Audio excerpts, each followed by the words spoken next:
For years, the Peary Center's weight room has been a vital center for students to train, lift, and connect until it was indefinitely closed in the fall of 2024.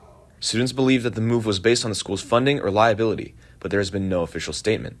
The closure was unprecedented in Paly's history, and many claim that the school was not transparent enough and did not consider the consequences of such a change. Senior Sean Bowie, a longtime advocate of reopening the weight room, shares his thoughts.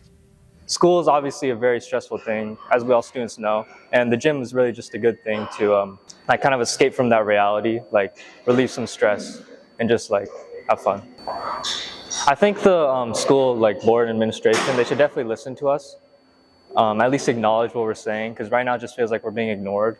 Some suggestions I have is bring back at least a 3-day schedule, if that's possible. You don't have to bring back 5, because at least that gives us time to spread out what we do in the gym. It's just, the gym's really important, it helps with mental health, things like that. And allowing us to give us that 3 days, we're able to really improve who are you as people and just better time management. I've been saying that a lot, but it's really important, because it interferes with a lot of our studies, things like that. So it's just really good for the students overall. Wanting to reopen the weight room is a general sentiment. It has been embodied by Jacob Kinski's petition, signed by over 1,500 students. Yeah, I tried my best. I kind of tried everything I could think of. I got a petition with over half the school. I went to the PTA, I talked to school board members, talked to the administration. So yeah, I really tried my best to, kind of change the situation and especially make a difference. Kinski shares his reasonings for and the reaction to the move to reopen the weight room. Right, so originally I was trying to open it, I'm trying to open it for every student, and they said it was for the betterment of the athletic department. It was to give that athletes this, better access to this facility. But then I learned that only a select few of athletes could use it and not all, meaning certain athletes on other teams are completely prevented from having any access. The students are prevented from access. So it's just been this cat and mouse game of back and forth.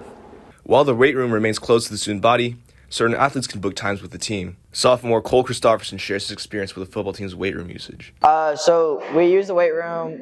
We have athletic conditioning classes twice a week, and there are also morning lifts with the strength and conditioning coach twice a week in the mornings. I completely understand why people would be upset about that. To be honest, that doesn't sound very fair to me.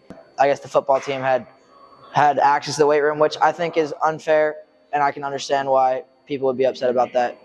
I'd hope for some change. I think this situation is somewhat unfair, but that's my personal opinion. It's great that the athletes want to improve their strength and conditioning, but I think it shouldn't come at the cost of prioritizing certain athletes above other athletes as a bare minimum, and then also prioritizing athletes over all the students that use this place and were the members of community and really found a meaningful place in their lives where they could become a better person. Administrators LaDonna Butler refused a request for comment, and Jennifer Crane did not respond to a request for comment. Students believe the administration's move to close the weight room after 7 years has shuttered a core part of Paly's identity, and they still want to maintain their desire for transparency from the administration and eagerly await the day they can return to their community. For In Focus, I'm Ethan Hamer, co-reporting with Eddie Meow.